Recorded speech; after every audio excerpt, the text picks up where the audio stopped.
À quelques jours de la rentrée des classes année scolaire 2019-2020, d'aucuns se posent la question sur l'effectivité de la gratuité de l'enseignement primaire en République démocratique du Congo.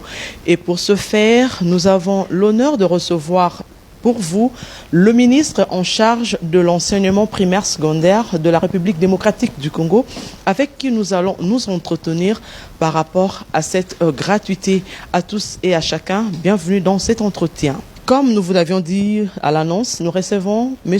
Emery Okunji, qui est le ministre national de l'enseignement primaire secondaire de la République démocratique du Congo. Monsieur le ministre, l'article 43 de la Constitution nous dit que l'enseignement public doit être gratuit dans notre pays. Vous confirmez cela? C'est une disposition constitutionnelle, comme vous l'aviez si bien énuméré, c'est l'article 43 de la Constitution qui consacre la gratuité de l'éducation de base dans notre pays. La gratuité de l'enseignement primaire, c'est dans la Constitution, comme vous venez de le dire. Est-ce une simple annonce ou bien c'est un projet réalisable? La gratuité de l'enseignement de base, de l'enseignement de l'éducation de base, madame, n'est pas un slogan. D'abord, comme vous l'aviez souligné, c'est une obligation constitutionnelle. C'est un droit pour la jeunesse congolaise. Ajoutez à cela la volonté politique affichée du président de la République, qui l'a dit lors de son investiture. Il a donné le go pour la gratuité. C'est sa vision. Et vous savez que le secteur éducatif dans notre pays est un secteur géré de manière partenariale.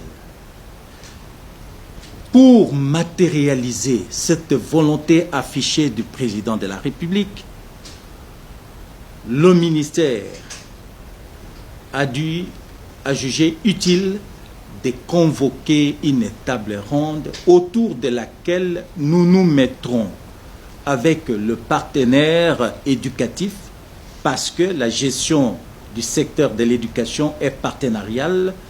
Nous devons nous mettre autour d'une table pour avoir le même contenu, avoir le même entendement de la gratuité, conformément à la Constitution, conformément à la vision du président de la République telle que définie dans son discours d'investiture.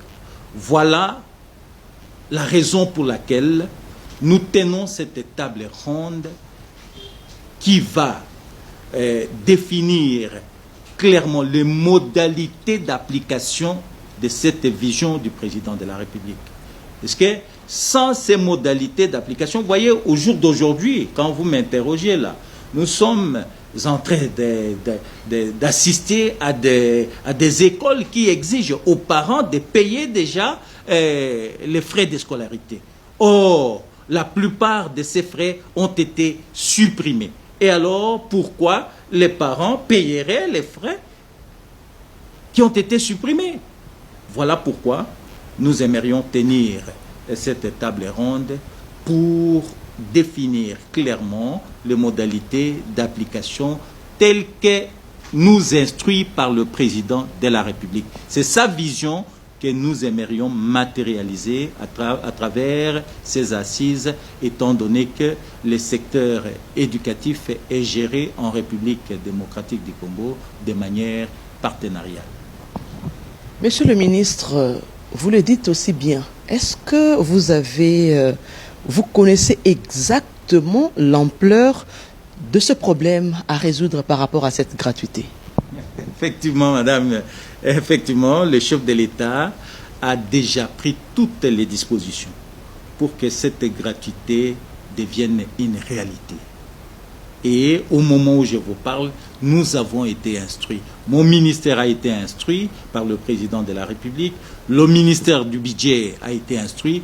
Celui des finances aussi. Nous avons tous été instruits par le chef de l'État pour que cette gratuité de l'éducation de base devienne une réalité dans notre pays. Et toutes les dispositions sont prises. C'est tout simplement pour avoir le contenu et avoir les modalités d'application, étant donné que nous sommes dans une gestion partenariale, que nous convoquons cette table ronde afin que nous puissions nous mettre tous sur la même longueur d'onde. C'est un processus, madame. C'est un processus. Si vous vous rappelez à Addis Abeba, le chef de l'État a manifesté sa volonté d'élargir la gratuité jusqu'au niveau secondaire, lorsqu'il a parlé jusqu'à 18 ans. C'est le niveau secondaire. C'est pour vous dire que c'est un processus. Nous commençons aujourd'hui quelque part pour continuer à évoluer. Vous allez évoluer parce que ce n'est pas aujourd'hui qu'on a commencé à parler de cette gratuité. Vous avez en tête le chiffre clé en ce qui concerne les frais de fonctionnement et la paie nécessaire pour rendre effectif ce projet. Je vous affirme que la gratuité a des répercussions, a des conséquences au niveau de la paie des enseignants. La gratuité, c'est quoi? C'est ce que les parents prenaient en charge qui sera supprimé. Et lorsque le parent ne paye plus, qui paye? C'est l'État congolais qui prend ses attributions régaliennes pour payer ses frais en lieu et place des parents. Et donc, cela a des répercussions budgétaires, cela a des répercussions réglementaires, cela a des répercussions législatives. C'est tout un contenu. Et donc, et je suis d'accord avec vous, la gratuité a des répercussions, mais sur instruction du président de la République, nous nous sommes préparés à cela. Monsieur le ministre, vous pouvez éclairer nos lanternes, nous parents. Lorsque vous parlez de cette gratuité, nous voulons savoir, je prends mon enfant, je l'envoie à l'école, je paie les objets classiques, ça s'arrête là, ou bien vous avez des frais que vous supprimez et qu'il y a certains frais que nous, parents, paierons. Par exemple, le TENAFEP, les frais qui étaient décidés par une note circulaire du ministre de l'EPSP, ces frais-là sont supprimés. Les parents ne les payeront plus. C'est l'État qui va prendre en charge ces frais-là. Mais cela non. Il y a d'autres frais qui vont rester en charge des parents, mais qui sont à minimiser par rapport au coût que les parents supportent ces frais au jour d'aujourd'hui. C'est tout cela que nous aimerions. Parce que, il y a un point important, madame, à ne pas oublier. Constitutionnellement, l'EPSP est une compétence exclusive des provinces. Et donc, il va falloir que nous ayons le même entendement avec les provinces et que les gouverneurs des provinces appliquent aussi de manière stricte les instructions du chef de l'État, du président de la République, chef de l'État, sur la gratuité. Lorsque l'on parle de gratuité, c'est-à-dire les enfants qui ne partaient pas à l'école parce que le parent n'avait pas de moyens, vont aller à l'école. Et donc, le problème des infrastructures écolières va se poser. Et donc, il faut que l'on résout aussi cette question. La question de la formation des enseignants. Eh bien, il faut que les enseignants soient qualifiés et que ces enseignants donnent à nos enfants des enseignements dignes de ce nom. Le problème des apprentissages. Et donc, tout un lot, toute une gamme de questions qui seront résolues de manière partenariale, de manière concertée, pour que nous ayons le même entendement, que nous fassions en sorte que la vision du chef de l'État ne souffre pas dans son application. Vous êtes aussi parents. En votre qualité de parents, nous voulons savoir quelle sera l'implication des parents par rapport à cette gratuité de l'enseignement primaire en République démocratique du Congo. C'est les parents qui n'avaient pas le moyen, qui se débrouillaient, qui se battaient jour et nuit pour faire scolariser leurs enfants. Alors imaginez, le président de la République arrive et il dit que non, fini, les parents ne prendront plus en charge la scolarisation de leurs enfants. Quel est ce parent qui ne sera pas content? C'est un soulagement, madame. Parce que vous savez, le problème de scolariser nos enfants en République démocratique du Congo est une question cruciale au rapport des revenus de nos parents, des revenus des citoyennes et citoyens congolais. Le fait que la République porte ses fardeaux, c'est un soulagement au niveau des parents.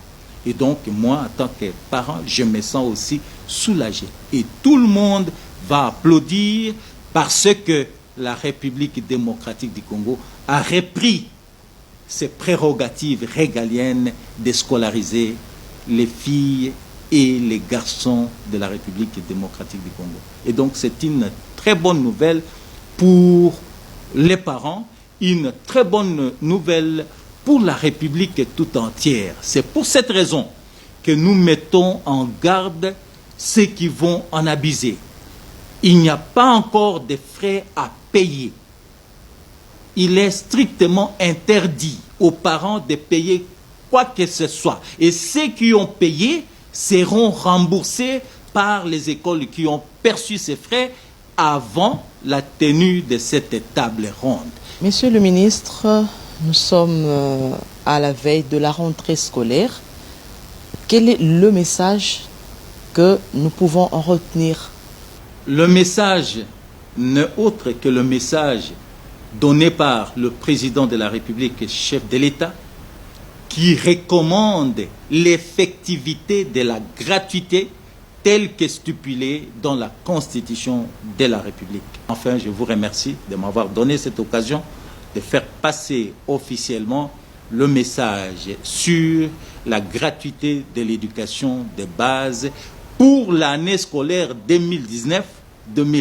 Et donc, c'est une réalité, madame, dans quelques semaines. Le plaisir était pour nous, monsieur le ministre, d'être devant vous pour que vous éclaircissiez les lanternes des parents. Encore une fois, merci de nous avoir reçus et nous reviendrons si jamais nous voyons que cette effectivité de la gratuité n'est pas applicable. Nous reviendrons encore à vous. Chers amis téléspectateurs, nous sommes arrivés à la fin de notre entretien. Merci de l'attention. Nous nous retrouvons dans notre prochain numéro. Au revoir.